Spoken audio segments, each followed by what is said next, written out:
Alors bonjour à tous et bienvenue dans cette nouvelle vidéo. Donc aujourd'hui nous allons voir est-ce que les enfants des pervers narcissiques deviennent eux-mêmes pervers narcissiques. Alors effectivement on peut se poser la question et effectivement on va trouver beaucoup de cas de figure où certains enfants deviennent effectivement pervers narcissiques eux-mêmes. Il y a quand même aussi une grosse proportion des enfants des pervers narcissiques qui restent sains. Et en fait, le changement se fait plutôt en bas âge. À ce moment-là, on peut voir un enfant qui se renferme, qui effectivement a des mimiques faciales de haine, de colère, de rage, des choses comme ça, ne sait pas se maîtriser, commence effectivement à pleurer sur commande pour avoir tel ou tel résultat. Il y a quand même une partie des enfants qui vont rester sains justement parce que tout se passe comme si, alors ce sont des hypothèses, ça reste des hypothèses, tout se passe comme si les enfants effectivement avaient à un moment donné à faire ce choix. Est-ce que je me comporte comme ce parent-là ou est-ce qu'au contraire je reste sur un autre registre? Je pense que effectivement c'est la personnalité de l'enfant qui déjà va faire la différence. L'éducation très certainement aussi, puisque effectivement si dans le noyau familial il reste des personnes qui sont saines, eh bien l'enfant pourra se rattacher à ces personnes-là. Évidemment il faut aussi que l'enfant le veuille, le décide. Mais effectivement il y a toute une série d'enfants qui vont rester sains et ça c'est plutôt positif parce que effectivement les enfants ont beaucoup de ressources, ça veut dire qu'ils vont trouver en eux une façon de survivre, une façon de se préserver. Et quand je dis en eux, généralement c'est ça qui se passe quand un enfant a un pervers narcissique dans sa famille, surtout si c'est un des deux parents ou les deux, va garder un monde intérieur et c'est ce monde intérieur qui va le protéger. C'est le fait qu'intérieurement cet enfant se dise non je ne suis pas mauvais même si tu essayes de me le faire croire, le fait que cet enfant riposte de façon intérieure, de façon tacite, de façon souterraine puisqu'il ne peut pas le faire de façon efficiente puisque l'enfant est trop petit pour se défendre en tout cas physiquement. Il ne peut pas non plus subvenir à ses besoins tout seul, ça dépend des enfants et ça dépend de l'âge évidemment, mais c'est un enfant qui va devenir très vite autonome, un enfant qui va très vite justement avoir des comportements de parentification, c'est-à-dire s'occuper de lui-même tout seul, consoler ses parents, les nourrir parfois, prendre soin d'eux, essayer de les soigner. Généralement c'est un enfant qui va devenir un enfant avec un syndrome de l'infirmière, c'est-à-dire un enfant qui cherche à soigner les autres, qui va parfois et souvent d'ailleurs jusqu'à se sacrifier, qui du coup ne va pas montrer qui il est, va tout faire pour plaire aux parents en question parce que le parent pervers narcissique va utiliser l'enfant comme faire valoir et donc du coup l'enfant n'est vraiment utilisé que comme un objet et ça peut être très très différent de la manière dont le parent va être dans l'intimité avec l'enfant. Peut-être il ne s'en occupe pas, il ne regarde pas et par contre en public il va tout faire pour passer pour bonne mère ou bon père et c'est assez déroutant justement parce qu'on pourrait se dire mais c'est la meilleure personne au monde, à l'extérieur ces personnes présentent tellement une belle image qu'on va se dire, et qu'on va dire d'ailleurs à l'enfant, tu as de la chance d'avoir un père comme ça ou une mère comme ça, alors que c'est justement cette personne qui est perverse narcissique. Donc c'est vraiment compliqué effectivement. Alors tous les enfants ne le deviennent pas, malgré tout certains enfants vont décider de façon plus ou moins consciente qu'ils vont se positionner comme le parent pervers narcissique. Parce que quelque part ils l'admirent, ils ne peuvent pas justement se dire qu'ils ont souffert enfant, ce sont des enfants qui ont souffert de toute façon, mais qui vont nier cette souffrance-là. Et comme il y a un déni qui se met en place, contrairement aux enfants qui eux ne deviennent pas pervers narcissiques, qui eux, à un moment donné, vont avoir conscience de leur souffrance, vont la prendre en pleine face, peuvent aussi d'ailleurs à certains moments l'oublier parce que le psychisme ne peut pas combattre cet état de souffrance et ne peut, pour s'en sortir au final, que d'essayer de le nier au moins partiellement, mais ça va revenir quand même à la conscience à certains moments sur le coup de certains événements justement avec le pervers narcissique. Donc c'est-à-dire par exemple le pervers narcissique malmène l'enfant et puis lui fait croire que non pas du tout, il n'a pas malmené, l'enfant se dit non non j'ai rêvé, etc. Essaye de se convaincre, il parvient au moins momentanément et puis il se passe un autre événement.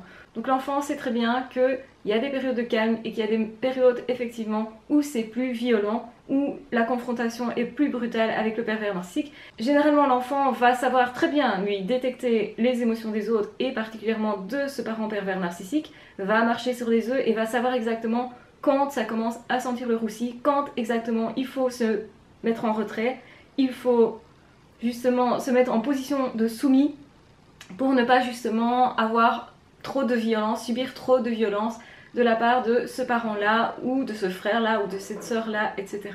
Donc évidemment, les cas les plus tragiques, c'est effectivement quand il y a quasi tout le monde qui est pervers narcissique dans la famille. Il y a des familles comme ça, tout à fait, et l'enfant a beaucoup plus de malchance puisque forcément il va devenir beaucoup plus dysfonctionnel et a beaucoup plus de chances du coup de devenir pervers narcissique. Surtout que ça lui semble de toute façon très très normal tout ça, hein, toutes ces ambiances vraiment malsaines, de violence, de domination, tout ça lui paraît normal. Et même pour un autre enfant, même s'il reste sain, il va quand même être attiré par ce qu'il a connu, donc malgré tout, il est marqué aussi. Ça peut se défaire, ça peut se travailler en thérapie, mais c'est pas en ligne droite. C'est pas un enfant qui aura une vie comme tous les autres enfants, de toute façon. Ça veut dire que si par contre les parents sont séparés et qu'un des parents reste sain, et que ce parent-là refait un foyer, donc c'est-à-dire un foyer sain où il y a éventuellement d'autres enfants, ou en tout cas il n'y a plus de perversion narcissique, il n'y a plus de manipulation, et bien l'enfant va enfin connaître quelque chose de sain et ça va vraiment être salvateur pour cet enfant-là. Évidemment, le parent de toute façon aura été malmené par le compagnon, la compagne pervers narcissique et aura mis un petit peu de temps aussi pour se reconstruire. Ça veut dire que pendant ce moment-là, l'enfant peut souffrir d'abandon parce que quelque part il est délaissé. Effectivement, le parent qui a souffert de ce genre de problème va forcément devoir se reconstruire et prendre soin de lui en priorité. C'est généralement pas ce que le parent sain fait. Il essaye de sauver tout le monde en même temps. C'est pas nécessairement la bonne manière de faire. Aussi choquant que ça puisse paraître parfois, le parent sain doit prendre le temps de refonder sa base solide, on va dire, pour pouvoir ensuite vraiment être une base fondamentale pour le développement de l'enfant. Ça veut dire parfois qu'il y a des parents qui sont sains, je le rappelle, qui vont quitter le foyer et laisser leurs enfants pour ensuite revenir les chercher. C'est tout à fait logique. Il ne faut pas vraiment passer son temps à se culpabiliser de cette situation-là, même si on le sait tous, c'est pas idéal pour l'enfant, ça crée des souffrances chez l'enfant. La perversion narcissique de toute façon va créer des souffrances dans toute la famille.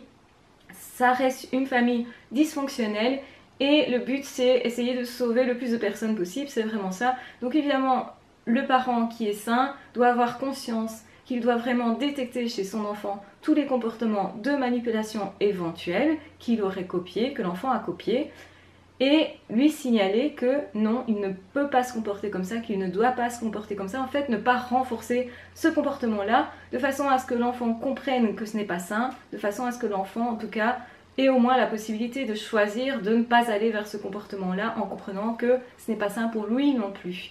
Et donc il y a vraiment une éducation à faire à ce niveau-là, il y a vraiment un travail à faire avec ces enfants-là aussi, de la part du parent sain. Tout ça, de toute façon, va renforcer la relation justement du parent sain vers l'enfant qui deviendra sain alors. Et là, ça va créer vraiment des belles relations profondes. Donc oui, vous avez toutes les chances de faire de vos enfants des personnes saines, mais il faut effectivement être vigilant. Il faut regarder quel comportement cet enfant a avec ses compagnons de classe, avec ses frères et sœurs, avec ses cousins, parce que la manipulation va commencer sur ce type de personnes-là. Évidemment, l'enfant qui va devenir pervers narcissique va commencer très petit et va commencer avec toute personne de son entourage, sur ses parents, sur les autres frères et sœurs, sur les cousins, sur les voisins, éventuels, s'il y a des petits copains, etc. C'est pareil. Donc les premières relations amoureuses aussi sont assez significatives et effectivement, vous pourriez tout à fait avoir une personne perverse narcissique qui a 15 ans, 13 ans ou même 5-6 ans. C'est tout à fait possible qu'un enfant soit pervers narcissique ou qu'un adolescent soit pervers narcissique. Je sais que c'est choquant de se dire qu'il y a des enfants pervers narcissiques, qu'il y a des adolescents pervers narcissiques, mais c'est une réalité. Ça veut dire qu'adolescent, souvent, on va excuser le comportement de l'adolescence disant c'est une période de crise, c'est normal.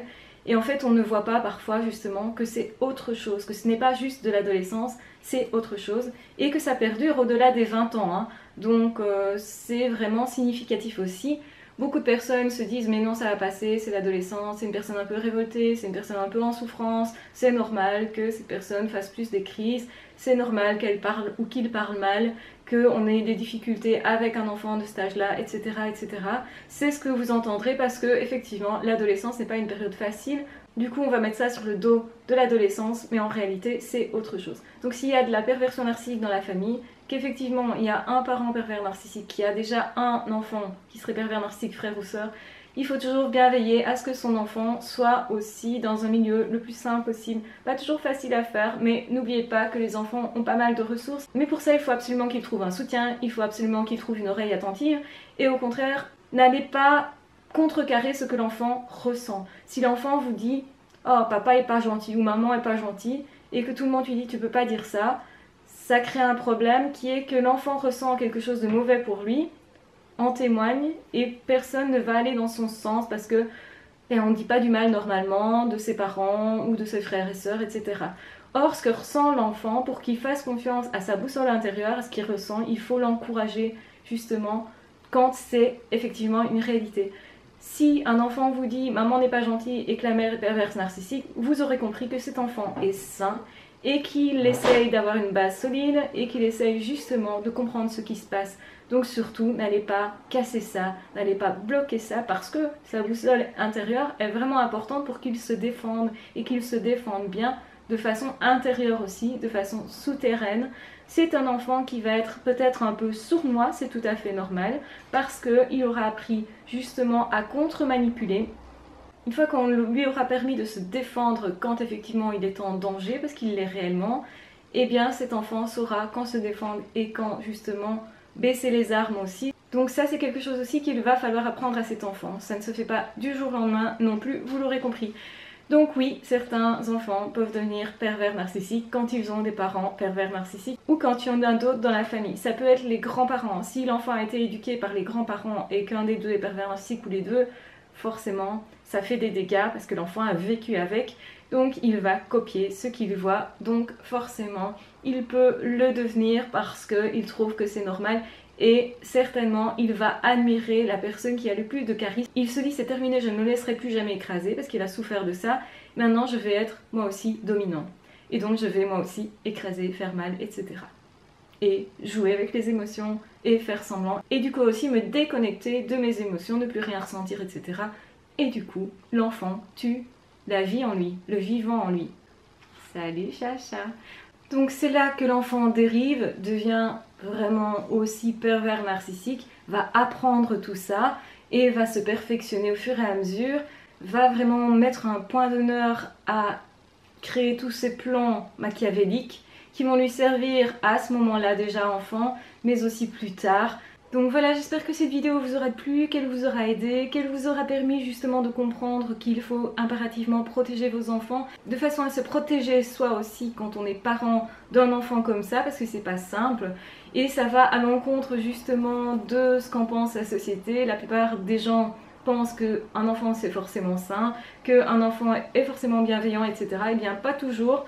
Donc justement parfois c'est aux parents à se protéger de son enfant, ce qui peut sembler complètement paradoxal mais qui est pourtant la réalité aussi. Voilà, en tout cas je vous embrasse très fort, je vous aime très fort, surtout aimez-vous aussi, prenez soin de vous.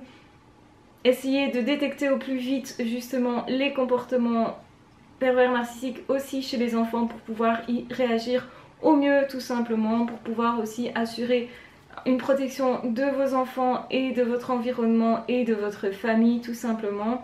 En tout cas, on se retrouve très vite dans d'autres vidéos ou dans d'autres podcasts. N'hésitez pas à partager, à commenter, à liker, à disliker. Et de toute façon, il y a un chat qui fait n'importe quoi. Et de toute façon, on se retrouve très vite dans d'autres vidéos ou dans d'autres podcasts. Ah, ciao, bye bye. Mais